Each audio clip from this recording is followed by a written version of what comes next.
우리에게 주시는 하나님 말씀은 다니엘서 11장과 12장의 말씀입니다. 11장은 남방왕과 북방왕에 대한 말씀입니다. 11장과 12장은 다소 조금 어려워질 수 있는 당시의 역사적 배경을 우리가 알아야 좀 더 이 말씀을 이해하기에 도움이 되실 수 있습니다. 먼저 11장 남방왕과 북방왕 2절 말씀 함께 읽겠습니다. 이제 내가 참된 것을 내게 보이리라. 보라, 바사에서 또 새 왕들이 일어날 것이요 그 후에 넷째는 그들보다 심히 부유할 것이며 그가 그 부유함으로 강하여진 후에는 모든 사람을 충동하여 헬라 왕국을 칠 것이며. 여기서 말하는 새 왕은 고레스 왕, 캄비세스 2세 왕, 그리고 다리엘 1세 왕을 얘기하고 있습니다.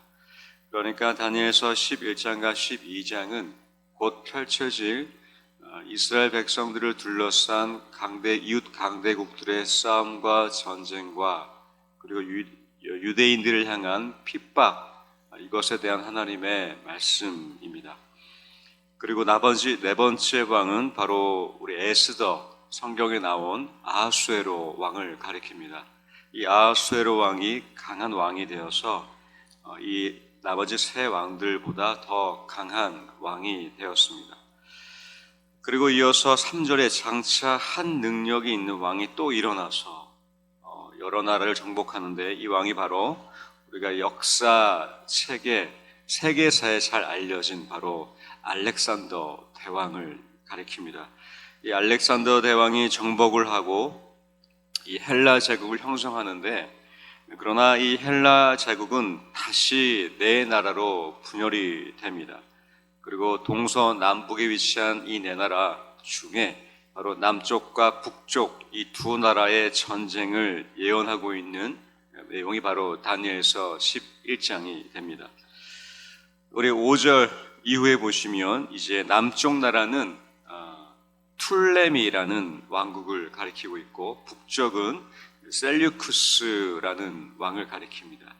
우리나라에는 이 세계사의 부분에서 알렉산더 대왕 이후의 역사는 잘 안 알려진 부분이기 때문에 생소하실 수가 있습니다.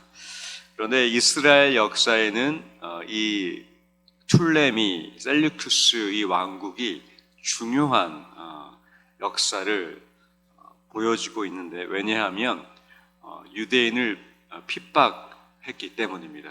그리고 그 이후에 로마 제국이 펼쳐지면서 이스라엘 백성들이 본격적인 기독교 핍박과 환난을 경험하게 되었습니다. 그래서 오늘 11장 말씀은 이 그리스도의 초림, 그러니까 메시아의 오심을 앞두고 이 기독교인 이스라엘 백성들이 핍박과 환난 가운데에 어떻게 역사가 흘러가는지 중요한 연결 지점이 되는 것입니다. 그래서 5절 이후에 남쪽과 북쪽 왕국은 계속해서 싸우고 있는 말씀이 이어지며 40절, 36절 말씀 먼저 읽겠습니다. 그 왕은 자기 마음대로 행하며 스스로 높여 모든 신보다 크다 하며 비상한 말로 신들의 신을 대적하며 형통하기를 분노하심이 그칠 때까지 하리니 이는 그 작정된 일을 반드시 이루실 것임이라. 북쪽 왕 셀루쿠스 왕국의 모습을 가리키고 있습니다. 이 북방왕의 모습은 교만했습니다. 그리고 역시 역사에 의하면 유대인들을 핍박했다고 기록되어 있습니다. 40절 함께 읽겠습니다. 마지막 때에 남방왕이 그와 힘을 겨룰 것이나 북방왕이 병과 마병과 많은 패로 해오리 바람처럼 그에게로 마주와서 그 여러 나라에 침공하여 물이 넘침같이 지나갈 것이요. 또 한 번의 남북 이 두 나라의 전쟁이 이어지며 북방왕의 힘을 과시하게 됩니다. 이처럼 11장은 네 나라가 흩어지고 또 남북의 전쟁을 펼치면서 나라들이 얽히고 설키는 이 전쟁의 역사가 있을 것에 대한 하나님의 예언의 말씀이 담겨져 있습니다. 실제로 이스라엘 역사 그 주위에 둘러싼 강대국들은 바벨론 제국이 그 거대했던 바벨론 제국이 멸망하고 이제 헬라 제국이 펼쳐지며 우리가 잘 아는 알렉산더 대왕이 또 그 세계를 마치 정복할 것처럼 펼쳐지지만 그러나 또 알렉산더 대왕의 제국도 힘없이 무너지는 계속해서 세계의 소용돌이 강대국들의 싸움의 소용돌이 속에서 하나님의 역사가 인도하심이 이어지고 있었습니다. 이러한 역사의 흐름 속에서 유대인들, 이스라엘 백성들에게 임했던 것은 핍박과 환난이었습니다. 우리 12장, 다니엘서 12장 마지막 말씀, 마지막 날에 대한, 마지막 때에 대한 하나님의 말씀 담겨져 있는데 이 마지막 때가 우리 현 시대에 살고 있는 우리를 향한 마지막 때가 아니라 다니엘 이 시대 이스라엘 백성들에게 임할 마지막 때로 봐야 합니다. 그래야 우리가 바르게 해석하고 바르게 적용할 수 있습니다. 12장에 나와 있는 숫자가 나와 있는데 이 숫자를 아직도 풀이하려고 하는 수수께끼 같은 이 말씀을 풀려고 역사적 배경과 신학적 배경을 다 적용하고 있는 것도 사실이며 이단 사이비에서도 이 숫자를 잘 활용하여서 사람들을 미혹하는 것도 사실입니다. 그러나 오늘 저는 여러분에게 바른 안내를 드려서 우리가 함께 이 현지에 어떻게 이 말씀을 적용하고 싶으면 좋을지 우리가 함께 바라보고 싶습니다. 12장 11절과 우리 12절 함께 읽겠습니다. 매일 드리는 제사를 폐하며 멸망하게 할 가증한 것을 세울 때부터 1290일을 지닐 것이요 기다려서 1335일까지 이르는 그 사람은 복이 있으리라. 자, 성경에 나오는 숫자들은 대부분 상징적 의미를 담고 있습니다.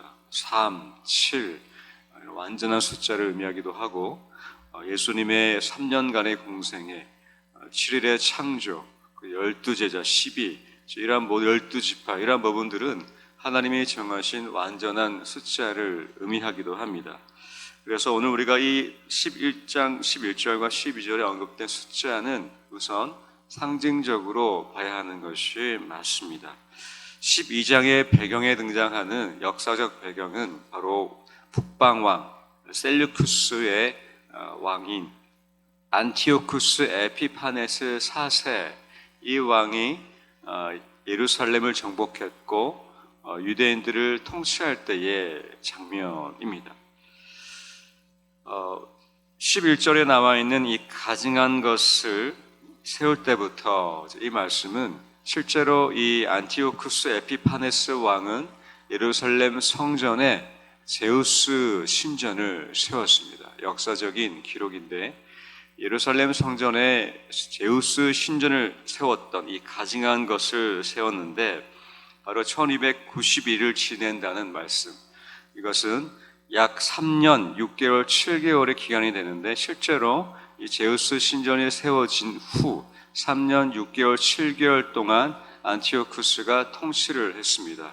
그 기간이 바로 예루살렘 성전에 이 제우스 신전이 세워졌고 그 이후에 안티오쿠스가 3년 넘게 예루살렘을 통치하게 되었고 3년 7개월 후에 이 왕은 죽게 됩니다. 그리고 12절에 기다려서 1335일까지 이르는 1293년 7개월부터 좀 더 기간이 지난을 기다리는 자는 복이 있다. 여기서 1335일은 절대적인 상징적 의미를 담고 있습니다.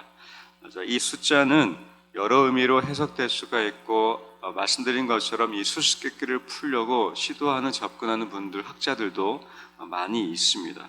그런데 가장 중요한 것은 이 숫자는 상징적 의미로 바라봤을 때 며칠과 며칠의 개념보다도 그러니까 제우스 신전이 세워지고 그 이후에 조금 더 기다리는 자에게는 이렇게 해석되면 좋겠습니다. 1292일, 3년 7개월보다 조금 더 지나서 그 기간을 기다리는 자에게는 복이 있으리라. 그 당시에 강력한 핍박과 압박이 있었습니다. 기독교인들에 대한 핍박, 어려움이 환난이 임했기 때문에 12장 1절에는 그때에 내 민족을 호위하는 큰 주 미가엘이 일어날 것이요. 하나님의 천군 천사가 핍박받는 이 이스라엘 백성들을 지켜주시고 보호해 주시는 것들로 시작합니다. 그리고 이어서 다니엘이 환상을 보았고 그 환상 가운데에 11절과 12절의 말씀이 전해지게 되었습니다. 다니엘 당시 이스라엘 사람들은 그래서 강대국들 사이에 핍박과 환난과 지배와 통치를 계속 받고 있었고, 그래서 다니엘 11장 12장은 그들을 향한 말씀입니다. 핍박과 환난을 견뎌라, 인내해라 라는 하나님의 말씀입니다. 이 말씀을 그대로 들고 들어와서 오늘 이 시대에 적용하면 환상을 보고 숫자를 얘기하며 마지막 때 전쟁으로 핵전쟁이 일어나며 이러한 극단적인 해석들도 여러 가지 우리 현시의 삶 속에 적용하려고 애쓰는 것들도 있는 것이 곳곳에서 볼 수가 있지만, 중요한 것은 11장과 12장은 다니엘에 기록된 앞으로 닥칠 이스라엘 백성들에 대한 환난과 핍박인 것입니다. 오늘 저와 여러분에게 적용하기에는 사실상 거리가 있는 것이 분명한 사실입니다. 자, 그러면 11장과 12장은 오늘 우리에게 말씀하고 있는 것이 무엇일까요? 바로 재림신앙, 주님 오심을 기다리는, 우리가 살아가는 마지막 때는 바로 주님 오시는 날입니다. 그런데 재림신앙은 인내하고 견디는 것입니다. 우리 이 땅의 삶을 살아갈 때에 핍박과 환난 왜 없으시겠습니까? 건강의 아픔, 우리 가족의 건강의 아픔, 나의 건강의 아픔, 경제적 어려움, 그리고 기독교를 살아가는 오늘 이 시대에는 여러분에게는 시험과 환난을 인내하고 견디는 것에 대해서 여러분의 세대에는 훈련과 배움과 이 부분에 대한 신앙의 열정이 있으십니다. 그런데 저의 세대와 다음 세대들은 기독교인으로 살아가는 것은 손해보는 것, 사회로부터 좋은 시각을 받지 못하는 것이 오늘날의 현실입니다. 이것이 핍박과 환난이 될 수도 있겠습니다. 그런데 중요한 것은 바른 재림신앙은 주님 오심을 기다리면서 이 현실에 주어진 삶을 버리는 것이 아니라 기다리고 인내하며 우리에게 주어진 삶을 최선을 다해서 살아가는 것입니다. 한때 유행했던 휴거, 재림신앙이 모든 것을 버리고 한 곳에 모여서 찬양하고 예배만 드리며 교회에서만 생활했기 때문에 우리에게 주어진 삶을 다 버리고 안타깝게 가정이 무너지고 우리 현실의 삶이 무너진 것이 사실이었지만, 오늘 다니엘 12장은 기다리며 인내하는 자에게 복이 있다. 이것은 우리에게 주어진 삶에 충실하게 살아가라는 것입니다. 미가엘이 와서 일어나 싸울 때에 하나님의 천군 천사가 보이지 않지만 우리의 삶을 도우시고 붙드실 때에 그것은 우리에게 주어진 이 현실의 현재의 삶을 최선을 다해서 살아가라는 하나님의 큰 위로와 소망이 담겨있는 말씀인 것입니다. 그래서 바른 재림신앙은 주님 오시기 때문에 내가 현실을 버리는 것이 아니라 주님 곧 오시기 때문에 나의 삶에 최선을 다하는 것입니다. 주어진 나의 이 삶에 경제적 여건과 건강의 형편에 최선을 다해서 인내하며 견디는 것이 바로 주님 오심을 기다리는 바른 재림 신앙이 되는 것입니다. 고난과 위기 속에 주님 오심을 기다리고 계시다면 우리에게 주어진 삶에 최선을 다하십시오. 최선을 다하셔서 우리에게 주어진 이 오늘의 하루에 즐거이 최선을 다하시길 주님의 이름으로 축원드립니다. 기다리시고 인내하셔서 그 사람은 복이 있도다. 이 말씀을 우리의 삶 속에 이루어진 것을 경험되시길 축원드립니다. 그래서 13절에 너는 가서 마지막을 기다리라. 끝날에는 내 몫을 누릴 것임이니라. 하나님의 축복의 말씀이 우리가 인내하고 기다린 이 최선을 다한 우리의 삶 속에 임하기를 축원드립니다. 그래서 오늘 하루에 최선을 다하실 때에 우리가 만날 사람들에게 최선을 다하시고 옳은 대로 돌아오게 하셔서 3절, 12장 3절의 말씀이 우리에게 성취되길 축원드리며 우리 함께 3절의 말씀 마지막으로 함께 읽겠습니다. 지혜 있는 자는 궁창의 빛과 같이 빛날 것이요 많은 사람을 옳은 대로 돌아오게 한 자는 별과 같이 영원토록 빛나리라. 아멘. 이제 다니엘 11장과 12장의 말씀 경청하겠습니다. 주의 말씀은 내 발의 등이요 내 길의 빛이십니다.